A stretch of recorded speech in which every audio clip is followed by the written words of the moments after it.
Some nights, silence isn't just silence. In the darkness, someone's there, watching, waiting. 3 people, 3 different nights, but the same fate. Because the sound you hear at midnight might not be in your head. Story 1. The late night Walkim 26, and currently living in a townhouse community on the outskirts of a small city. My work schedule typically has me on evening shifts, finishing somewhere between 10 and 11 at night. I work at a retail store in the city center. It's not the most exciting job, but it pays the bills. Most of my free time is spent at home, staying up late gaming online with friends. We all scattered to different cities after college, so these online meetups had become my social life. It was pretty much the same routine every single day. I'd come home from work, shower, grab a quick snack, and then sit down at my computer. Usually I'd game until 4 or 5 in the morning, then sleep until afternoon. It wasn't exactly a healthy lifestyle, but it worked for me. Or at least that's what I thought. But a few months back I was dealing with a particularly stressful week at my job. A new manager had come in and was trying to change everything. Shifts were changing, rules were tightening, work was getting more intense. That week especially, I was exhausted, both physically and mentally drained. When I got home that night, I wasn't really feeling like hanging out with my friends, or even logging on to play. I apologized to them and said I was signing off early. They usually understood. We all had rough days, but the problem was I couldn't sleep either. Despite being tired, I couldn't get my brain to shut off. I kept thinking about work, the manager, the to-do list. I lay in bed, stared at the ceiling, but my eyes wouldn't close. I checked my phone. It was midnight. I got up, went to the kitchen, drank some water, went back to bed, but same thing. Eyes open, mind full. Eventually I spent until around 2 in the morning feeling bored and browsing through YouTube videos. Random recommended videos, none of them really catching my interest, but at least they were distracting. After a while, my eyes started burning from staring at the phone screen. I decided to take a break and go for a walk outside. Maybe some fresh air and movement would help me sleep. I didn't walk much, though whenever I did, I always found it calming and pleasant. I'm not sure why I didn't do it more frequently, especially during nighttime hours when no one else was around. It made me feel like I had the entire town to myself. During the day, everything was crowded, traffic, noise, people. But at night, especially this late, everything was calm and peaceful. It might sound somewhat eerie in this context, but I actually enjoyed it. Or at least I used to enjoy it. I grabbed a hoodie, put on my sneakers, locked up my place, then started walking. The weather was cool but not uncomfortable, just right for a walk. The sky was cloudy, dark except for when the moon would slip from behind them and cast a bit of light.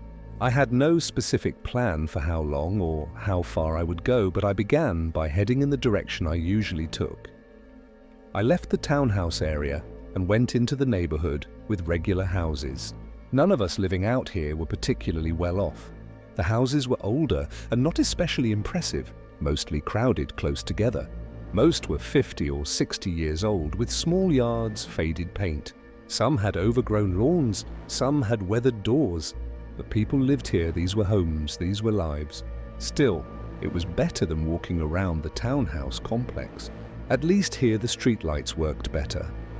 As I walked, it seemed like the entire town was asleep. Every house was dark and quiet, and there were no sounds at all. I didn't even see any television lights flickering through windows. Occasionally, I'd hear a dog barking somewhere in the distance, but that was it. For the first portion of my walk, I found it very peaceful, exactly what I needed to unwind. I could feel my mind calming down.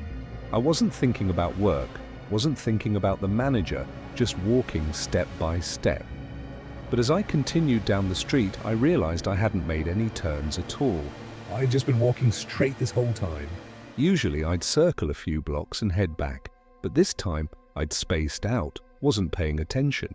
This had brought me even further toward the outskirts, and the street very suddenly transformed into a narrower road, leading to much more spaced out houses in a heavily wooded area. The road had changed from asphalt to gravel. Tall trees stood on both sides, their branches meeting above the road to form a natural tunnel. Streetlights were much fewer here, maybe one every 100 meters, and their light was yellow and dim. None of those houses had lights on except for the occasional porch lights. They were so well concealed among the trees that beyond the dim lights above the road, it was hard to even see them properly. It had a much different atmosphere than where I had just been walking. Wilder, more natural, more remote. But I was curious enough to continue. Curiosity was stronger than caution. Plus, I wasn't ready to turn back yet. My mind was still busy, my body still tense. I wanted to walk a bit more. I got maybe half a mile in when suddenly I heard a scream. It was a male voice, and it wasn't a scream like someone calling for help.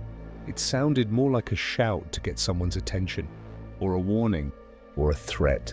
It was difficult to say for certain, but with no other noises around, the voice echoed throughout the entire forest, almost sounding like it was coming from every direction. I stopped and looked around. I could feel my heart rate picking up. I looked at the dark trees on both sides of the road, but I couldn't see anything. Wind was blowing, leaves were rustling, but there was no other movement. After 30 seconds of waiting, I continued walking. Maybe it was an animal sound, maybe it was a distant voice, maybe it was just the wind. I didn't know what that was, but I knew I would never be able to figure it out. So I didn't even try, even aside from the scream I heard. The street I was walking down was giving me a slightly uneasy feeling the further I went. The streetlights seemed like they were getting dimmer and more spread apart. The distance between them was widening, dark areas were expanding. The houses that I could see looked much older and more run down. Some had collapsed roofs, some had broken windows. They appeared neglected and honestly not even inhabited. In one house's yard, there was the skeleton of an old car, rusty and abandoned.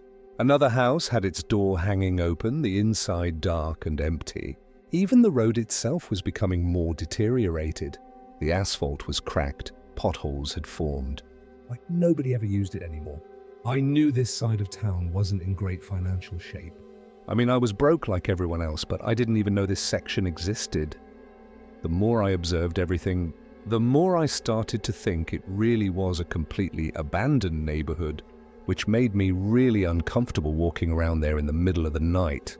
I was starting to think I should turn back when I heard that scream again. This time, it was clearer, closer, more deliberate. It was almost identical to the last one, but it sounded closer, and I was almost certain it came from behind me. I stopped and quickly turned around. The streetlights barely illuminating the road I had just come from, and the absence of any other sounds made me truly unsettled. Every small movement in the darkness, every shadow, every branch swaying made me think someone was hiding out there. I knew in that moment I was getting paranoid, and I should just leave. This was a mistake. I shouldn't have come this far. I didn't know how far the road continued or where it led to, or if it even looped back to my neighborhood. Maybe it went on forever. Maybe it led to a dead end. Maybe it led to a completely different area. So I knew it would be best to just retrace my steps. The only problem was those screaming sounds I kept hearing. Someone was out there, in the forest. They had heard me. Maybe they had seen me. Still, I turned back. I had no choice. My eyes stayed locked on the road as I walked quickly, trying to get out of the wooded area as fast as possible. But I wasn't running. Running would show I was panicking. Running would make noise. Running would signal I knew I was being followed. So I walked fast but controlled. I walked for a couple of minutes, ears alert, listening. Every sound, every rustle made me flinch. Then suddenly I heard the scream again. But this time, it was behind me, right where I had just come from. Whoever it was, I must have walked right past them, which meant they must have been hiding in the woods. When I turned and looked, I saw a man on the road. He wasn't standing directly under a streetlight, more in between light and shadow, half visible, half obscured. He was wearing all black or dark clothing and was walking in my direction. He wasn't hurrying, just walking at a steady, ominous pace. I couldn't see his face, but I could sense something from his body language. A purpose, an intent. I only looked for a second, maybe two, then turned and continued to hurry down the road. This time I was walking faster. Still not running, but my steps were bigger, more urgent. Something about all this wasn't adding up. Who was this man? What was he doing here? Why was he screaming? Why was he walking toward me? And if I just stood there and stared at him for too long, I had a strong feeling something really terrible could end up happening. It was an instinctual feeling, a primal fear. My brain was screaming at me to run. I turned to look several times after that. Was he still there? Was he still following? Despite seeing him walking toward me initially, every other time I looked back, he wasn't there. He had vanished. Had he melted into the shadows? Had he gone into the trees? Was he taking a parallel path? I wondered where he had gone, but I didn't want to find out. Maybe he saw me and turned around himself, not wanting to appear like he was following me. It made sense considering the sort of creepy area we were in. Two strangers in the middle of the night in an abandoned area. Whatever was happening, I didn't care to stay and find out. I moved quickly, almost jogging now. My breathing had quickened. My heart was pounding in my chest. Finally, I made it out of that strange area and back to where all the homes were. The streetlights were brighter, the houses looked newer, the road was smoother. But it wasn't all that comforting, though.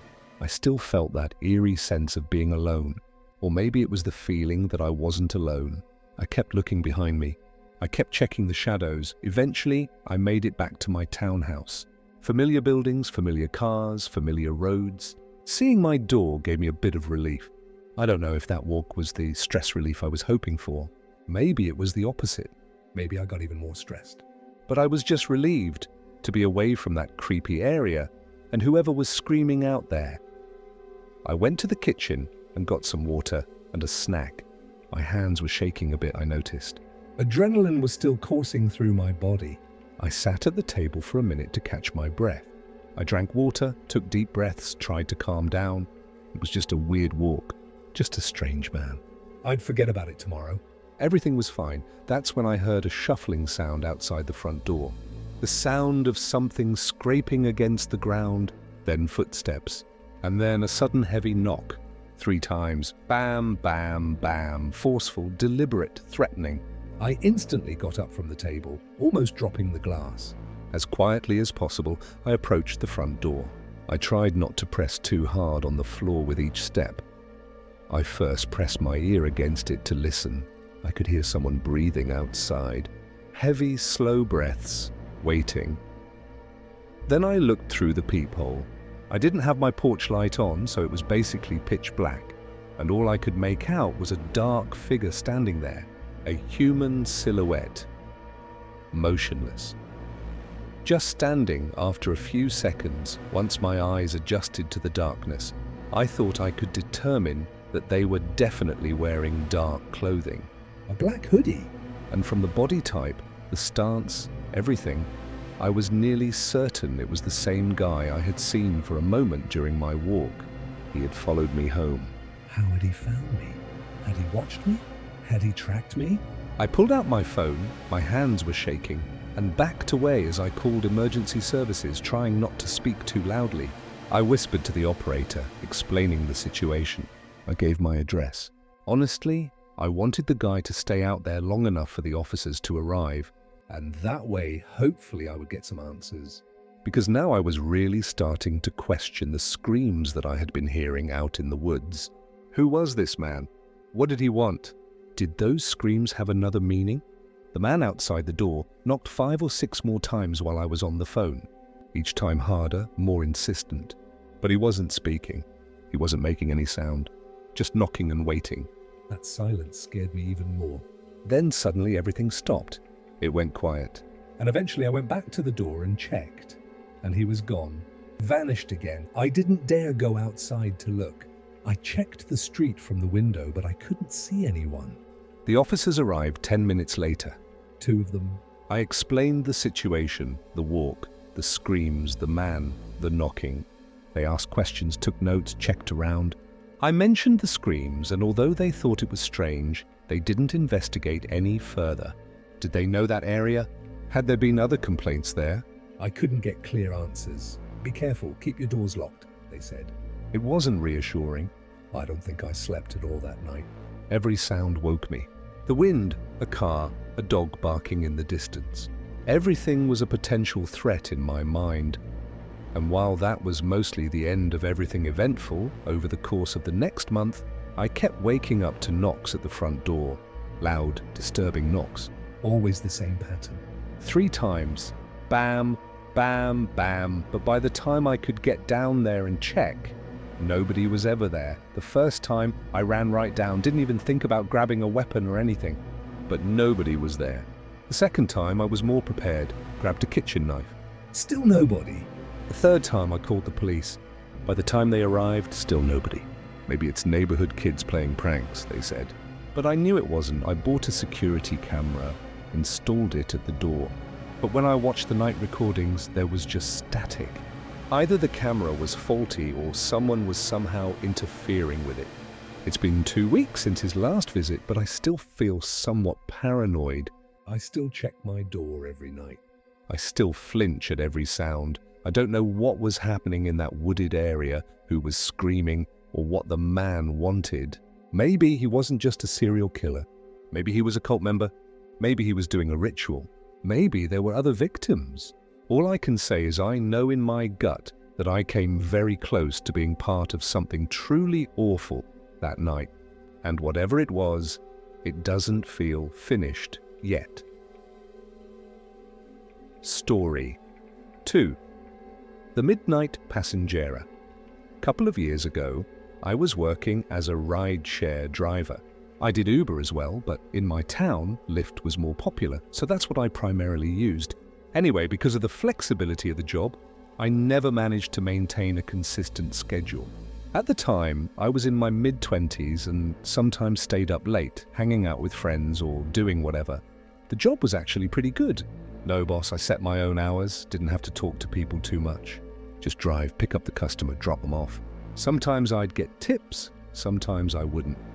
The money wasn't great, but it wasn't bad either. It was enough to get by. And most importantly, I was free, so it would cause me to stay up late on the days I chose to work and do extended shifts overnight. Day shifts had too much competition, dozens of drivers trying to grab the same customers. But at night, especially after midnight, I was usually alone. The whole town was mine. This night started just like any other. I turned the app on around 11, set my status to available, and waited for the first order. It came within 5 minutes. A pickup from a bar, normal. I went, picked him up, dropped him at his home. Young guy, a bit drunk, talkative. No tip, but no problem. The second order came 10 minutes later. A pickup from a party. A group of young people, loud but fun. I dropped them all at different addresses. This time I got a tip. The third order came around 1, and that's when everything changed. I accepted the request like I always did, without even looking at where I was going. I was on autopilot. Every time a request would come through, I would instantly accept it and start heading there. Only then would I look more closely into it, like how far away they were or where I was dropping them off at. It never made any difference because 99% of the time it was just picking up someone from a party, a bar, or an office after working past the train schedule hours. It was routine. It was boring, but it was safe, or so I thought.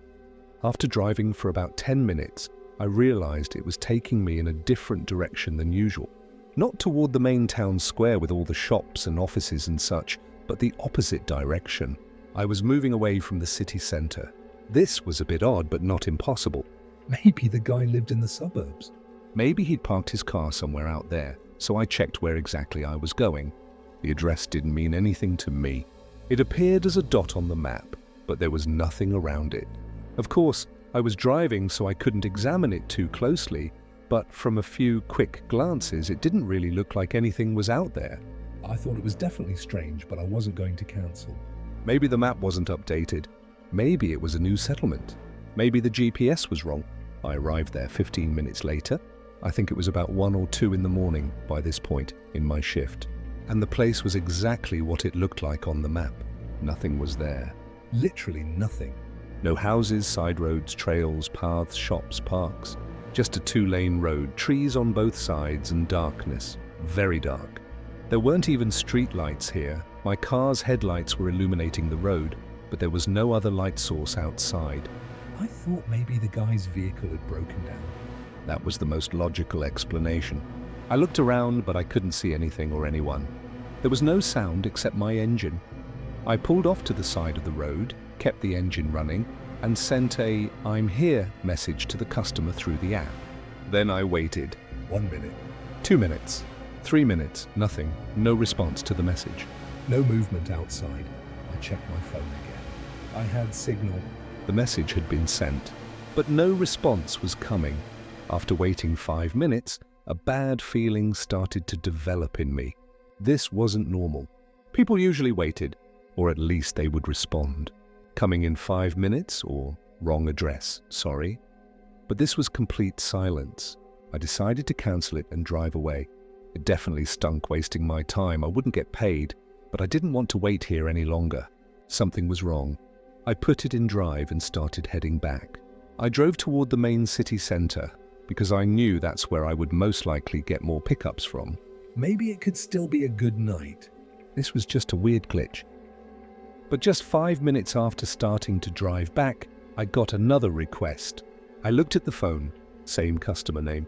And the location? It was from almost the exact same place I had just been at, but maybe a mile or so further down the road. Maybe the GPS really was faulty. Maybe the customer had refreshed the location share and sent the correct spot.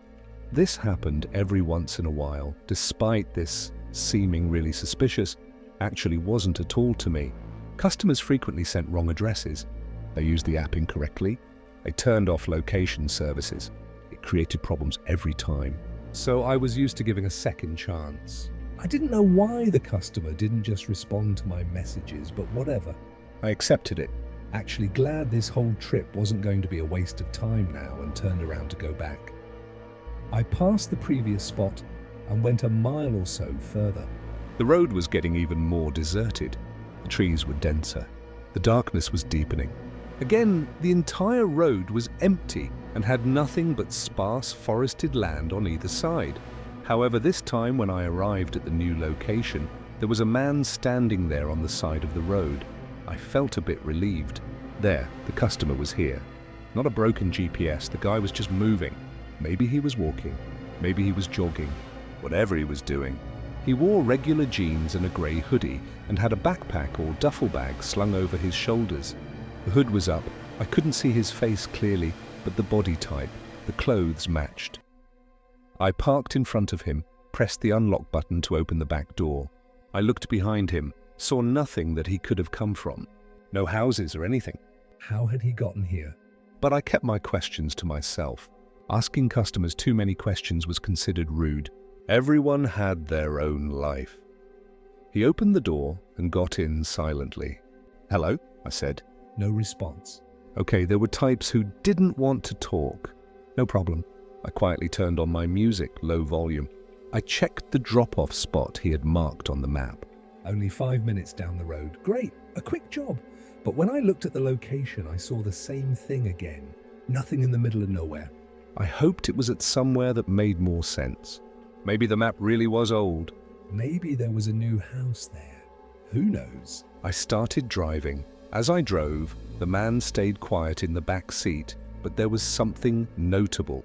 He was looking at me a lot. Every time I would glance in the mirror, his eyes were already on me. Not away, not at the road, not at the window. At me, directly at me. I felt an unsettling tension. Usually customers would look at their phones, look out the window, sleep. But this man was just sitting and staring. Not moving at all. Not speaking at all. Just staring. I looked in the mirror again. Still staring. I tried to keep my eyes on the road. A few minutes passed. The silence was getting heavier. Even the music wasn't helping enough. Should I say something? Should I make small talk? But what would I say? "Nice night, right?" It would sound stupid. I stayed silent, and with how odd the situation already was beforehand, I started to overthink everything. Why were we out here? Why in such a remote place? Where had he come from? How had he gotten here? What did he have in the duffel bag? It was heavy. He'd put it on the seat next to him, held it first. What could be in it? Clothes, equipment, Something else? things I normally wouldn't care about or even bother to think about. But now, in this silence, in this darkness, in this isolation, everything seemed significant. Every detail mattered. A few minutes later, I arrived at the drop-off spot that was marked on the map. And I had guessed right. It was almost the same place. Nothing in the middle of nowhere. Just road, trees, and darkness. I stopped the car. This was the location. But I looked around, and nothing made sense. Why would anyone want to come here? I could hear the engine. I could hear my own breathing. And from the back, nothing. Silence. The man wasn't moving. He wasn't getting out. He was just sitting. We're here, I said. My voice shook a bit. No response. I looked in the mirror, still staring at me. But now, something was different. His facial expression, his eyes more intense, more focused. More dangerous. Is this the right place? I asked. My voice came out louder. Silence again. And then he spoke, for the first time. His voice was low, calm, cold. "Get out of the vehicle," he said. Simple. Clear. A command. At first, I thought I hadn't heard right. Or I'd misheard. What? I said, turning to look at him. And that's when I saw it. He had a weapon in his hand. Pointed at me. Small, black, deadly. His eyes stared at me without blinking. An uncanny stare. A dead look. No empathy, no mercy, no humanity. But just 5 minutes after starting to drive back, I got another request. I looked at the phone, same customer name. And the location. It was from almost the exact same place I had just been at, but maybe a mile or so further down the road. Maybe the GPS really was faulty. Maybe the customer had refreshed the location share and sent the correct spot. This happened every once in a while, despite this seeming really suspicious, actually wasn't at all to me. Customers frequently sent wrong addresses. They used the app incorrectly. They turned off location services. It created problems every time. So I was used to giving a second chance. I didn't know why the customer didn't just respond to my messages, but whatever. I accepted it. Actually glad this whole trip wasn't going to be a waste of time now, and turned around to go back. I passed the previous spot and went a mile or so further. The road was getting even more deserted. The trees were denser. The darkness was deepening. Again, the entire road was empty and had nothing but sparse forested land on either side. However, this time when I arrived at the new location, there was a man standing there on the side of the road. I felt a bit relieved. There, the customer was here. Not a broken GPS, the guy was just moving. Maybe he was walking, maybe he was jogging, whatever he was doing. He wore regular jeans and a grey hoodie and had a backpack or duffel bag slung over his shoulders. The hood was up. I couldn't see his face clearly, but the body type, the clothes matched. I parked in front of him, pressed the unlock button to open the back door. I looked behind him, saw nothing that he could have come from. No houses or anything. How had he gotten here? But I kept my questions to myself. Asking customers too many questions was considered rude. Everyone had their own life. He opened the door and got in silently. "Hello," I said. No response. Okay, there were types who didn't want to talk. No problem. I quietly turned on my music, low volume. I checked the drop-off spot he had marked on the map. Only 5 minutes down the road. Great, a quick job. But when I looked at the location, I saw the same thing again. Nothing in the middle of nowhere. I hoped it was at somewhere that made more sense. Maybe the map really was old. Maybe there was a new house there. Who knows? I started driving. As I drove, the man stayed quiet in the back seat, but there was something notable. He was looking at me a lot. Every time I would glance in the mirror, his eyes were already on me. Not away, not at the road, not at the window. At me, directly at me. I felt an unsettling tension. Usually customers would look at their phones, look out the window, sleep. But this man was just sitting and staring. Not moving at all. Not speaking at all. Just staring. I looked in the mirror again. Still staring. I tried to keep my eyes on the road. A few minutes passed. The silence was getting heavier. Even the music wasn't helping enough. Should I say something? Should I make small talk? But what would I say? Nice night, right? It would sound stupid. I stayed silent, and with how odd the situation already was beforehand, I started to overthink everything. Why were we out here? Why in such a remote place? Where had he come from? How had he gotten here? What did he have in the duffel bag? It was heavy. He'd put it on the seat next to him, held it first. What could be in it? Clothes, equipment, Something else? things I normally wouldn't care about or even bother to think about. But now, in this silence, in this darkness, in this isolation, everything seemed significant. Every detail mattered. A few minutes later, I arrived at the drop-off spot that was marked on the map. And I had guessed right.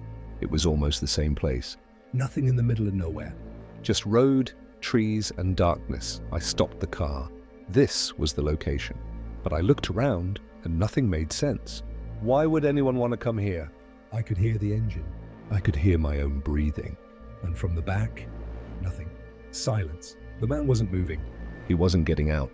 He was just sitting. We're here, I said. My voice shook a bit. No response. I looked in the mirror, still staring at me. But now, something was different. His facial expression, his eyes more intense, more focused. More dangerous. Is this the right place? I asked. My voice came out louder. Silence again. And then he spoke, for the first time. His voice was low, calm, cold. "Get out of the vehicle," he said. Simple. Clear. A command. At first, I thought I hadn't heard right. Or I'd misheard. What? I said, turning to look at him. And that's when I saw him. He had a weapon in his hand. Pointed at me. Small, black, deadly. His eyes stared at me without blinking. An uncanny stare. A dead look. No empathy, no mercy, no humanity. The police came, took my statement, searched the area. But they couldn't find my car. They couldn't find the man. They couldn't find any trace. As if it never happened. They investigated the account on the app. Fake name, fake card, fake everything. A ghost. I went to the hospital, they checked me. Physically, I was fine. But mentally, I'm still in that forest. I'm still running. I still hear footsteps behind me. I worked as a driver for another few months. I needed the money. But every night, orders came from near that area. Not the same name every time, but similar locations. I would call the police. They would go. They couldn't find anyone. Was it a game? Was it a coincidence? Or was he still out there waiting for me? I couldn't take it. I quit the job. I moved to a different city. I found a new job, but I still can't sleep. I still flinch when the door knocks. I still don't want to get into dark cars. And I still don't know. What did he want from me that night? Story. 3. The shadow in my home. It was a rainy weekend where I live, and I was inside all day. I actually like the rain. It was the perfect excuse for not being productive, for procrastinating, for being lazy, for just staying home. And nobody would judge you because the weather was bad. Everyone would be understanding. I think this was on a Sunday. I don't remember exactly. Because for some reason I was very tired. Maybe I hadn't slept particularly well the night before. Maybe I had worked too much during the week. Maybe it was just the season, winter fatigue. Whatever the reason, it meant I stayed on the couch all day. I woke up late in the morning, skipped breakfast. Around noon, I grabbed a snack. In the afternoon, I watched a movie. Toward evening, I dozed off a bit. A completely empty day. And to be honest, I was enjoying it.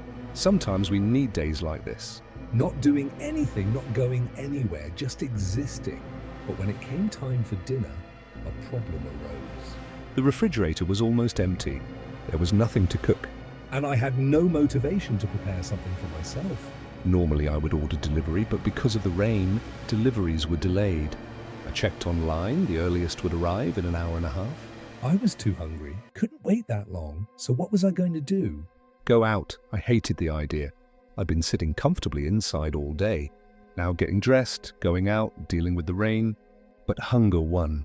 I decided I would head out for a drive and pick up something quick from a drive-through. It was around 10 in the evening. It was dark outside and the rain was pretty heavy, constant rainfall occasionally intensifying. There was also wind, blowing the drops left and right. I put on my jacket, grabbed my keys, went out the door. It was cold, wet, uncomfortable. But at least it would be quick. I got in the car, started the engine, turned on the heater, set the wipers to the highest speed. Still, I could barely see through the windshield. I drove slowly, carefully. Not many people were out on the roads. Smart people were at home. Fools like me were outside. I went to the nearest fast food place. There was no drive-through line, not surprising in this weather. I placed my order, paid, picked it up. Total maybe 10 minutes. Then drove straight back home. Total a 20-minute trip. As I drove back up to my house, as I entered the street, something caught my attention. My house Was glowing. More precisely, a light was glowing from the upstairs bedroom window, the only light. With all the fog and rain, with every other house on the street having their lights off, that single glowing yellow light from my house's upstairs window really stood out. I thought it was odd. because I always turned off all the lights before leaving. It was almost an obsession, so the electricity bill wouldn't be high. And besides, I hadn't even been upstairs all day. When I woke up in the morning, I had gone downstairs, spent the day in the living room, in the kitchen, I hadn't gone upstairs, but I was tired. and I was more focused on parking, being careful with the rain, rushing to the door. So I didn't look too much. I glanced at it, thought, strange, and continued. I didn't pay attention. Either I was misremembering or there was an explanation. I pulled into the garage. From this position, I couldn't see that window anymore. I headed inside, took off my wet jacket, left my shoes by the door. I turned on the downstairs lights. The house was dark, cold. The heating system was on a low setting. I took my food to the living room, put it on the couch. But first, I should turn off the upstairs light. I must have forgotten. Or maybe it was a mental lapse. I walked to the stairs, started climbing slowly. Each step creaked. It was an old house. Sounds were normal. I reached the upper corridor, and at that moment my eyes opened. I felt a waking sensation. Because upstairs, No lights were on. Not the bedroom, not the bathroom, not the corridor. no lights were on. I stopped. I looked. All the doors were open. I could see everywhere. Off. Everything was off. But when I looked from the garage, I had seen a light. I was sure, or was I? Maybe I was mistaken. Maybe my headlights had reflected on the window, creating an illusion. I walked into the bedroom, confused. I didn't even know what I was looking for. Just something. An explanation. Proof. But there was nothing. The room was normal. The bed was made. The closet was closed. Everything was in its place. I walked to the window, looked outside. The rain was still falling. The street was wet and shining. The neighbors' houses were dark. Everything was normal. I shook my head, said idiot to myself. Probably nothing had happened. I was just tired, confused. I went back downstairs, got my food, turned on the television, started a show, opened the package, started eating. And 5 minutes later, I forgot. Completely got it out of my head. It was just a weird moment. Insignificant. I ate, drank, watched. And after a while, I started dozing off. Fatigue won. My eyes closed, my head fell forward. But it wasn't a complete sleep. A half-awake, half-asleep state. I would sleep for a few minutes, then wake up.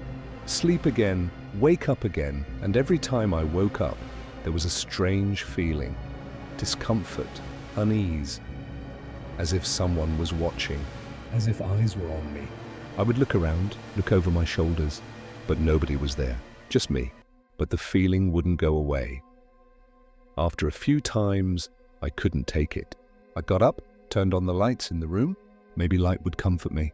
It didn't, because the shadows became more pronounced. Corners looked darker, especially the part opening to the corridor. The light from the living room didn't reach there. It was just black, a deep shadow. It was creepy, and the feeling was still there. Someone was watching me. But who? Where? I got up again, turned on the corridor lights too. Now everywhere was bright, no shadows. But the feeling was still there. Maybe I should sleep. A real sleep. I turned off the television, cleaned up the food scraps, decided to go to bed. I headed for the stairs, and right at that moment, a light turned off from upstairs. I could hear it, see it. A sudden darkness. I froze. My heart quickened. I looked up. The bedroom was dark. But a second ago, There was light. I had seen it, heard it. Someone had turned it on, then turned it off. But how? I was downstairs. Who was in the house? I felt my stomach turn. But I still went upstairs. Why? I don't know. Maybe I needed to know. Maybe there was an explanation. Maybe it was an electrical problem. Maybe... I slowly climbed the stairs. I listened with every step. No sound, no movement. I reached the upper corridor, looked at the bedroom door. It was open. Inside was dark. Moonlight was seeping in through the window, a silvery shimmer. Rain was hitting the glass, a rhythmic sound. I took a few steps inside. Hello? I said, my voice weak. No answer. A few more steps. My hand reached for the light switch. I turned it on. Light filled the room. I blinked, took a few seconds to adjust, and that's when I saw it. The closet door. It was opening slightly. Half a centimetre, maybe. And through the gap, an eye, a human eye. Staring at me, brown, red veins, dilated pupil. For a moment we made eye contact. Time seemed to stop. And then... The door opened. Someone stepped out, a man. Maybe in his 30s. Dirty clothes. Messy hair. Unkempt beard. Thin, but you could see muscle. And on his face? A smile. Unsettling, inappropriate, madly. He started walking toward me. He wasn't running. He hadn't raised his hands. He wasn't aggressive. But he was approaching, and he was saying something. His mouth was moving. Words were coming out. But I couldn't hear. Shock, fear, panic. Everything had become silent. I backed away. 1 step, 2 steps. Then I turned. And I ran. Down the stairs, almost falling. Through the corridor. Reached the front door. Keys, where are the keys? In my pocket. I pulled them out, opened the door, burst outside. The rain instantly soaked me. But I didn't care. I was barefoot. My jacket was inside. But I didn't care. I pulled out my phone, called the police. My hands were shaking. I could barely press the buttons. Someone's in my house. I told the operator. I gave my address. Please come quickly. I crossed to the other side of the road, hid in the neighbour's yard, and I watched. My front door was still open. Lights were on, and then... He came out, the man. He came out the door. He looked around. He searched for me. But he didn't see me. Darkness, rain, shadows. I had hidden well. He stood for a moment. Then he started running. Down the street, into the darkness, into the night. He disappeared. The police arrived 5 minutes later. They went inside, searched. Nobody was there. They checked the back door. It was broken. The lock was completely crushed. Metal was bent. It had been forced with a tool, maybe a crowbar. When did this happen? They asked. I didn't know. Today? Yesterday? This week, I never used the back door. I might not have noticed for months. How long had the man been in my house? 1 day? 1 week more? They checked everything. Nothing was missing. Television, laptop, money, jewelry, everything was in place. Why had he broken in? What did he want? Was he just hiding, or was he waiting for me? And the light. Why was he turning on the light? To attract me? To get my attention upstairs? Or was it a coincidence? Maybe it really was an electrical problem. Maybe he had accidentally touched the switch. But I didn't believe it. It was deliberate. It was a game. I just didn't know which game. Since that night, I haven't felt safe. I changed the locks. I installed an alarm system. I put in cameras. But it's not enough, because he's still out there. I don't know where. I don't know what he wants. I don't know when he'll come back, but he will. I feel it. I saw it in his eyes. I saw it in that smile. This isn't over. It's just beginning, and sometimes at night, half asleep. I hear something. A footstep, a breath, a shadow. I open my eyes, look. But there's nothing. Or so it seems, but I know. He's there, waiting, watching, and one day... He'll come back. And this time, I might not escape.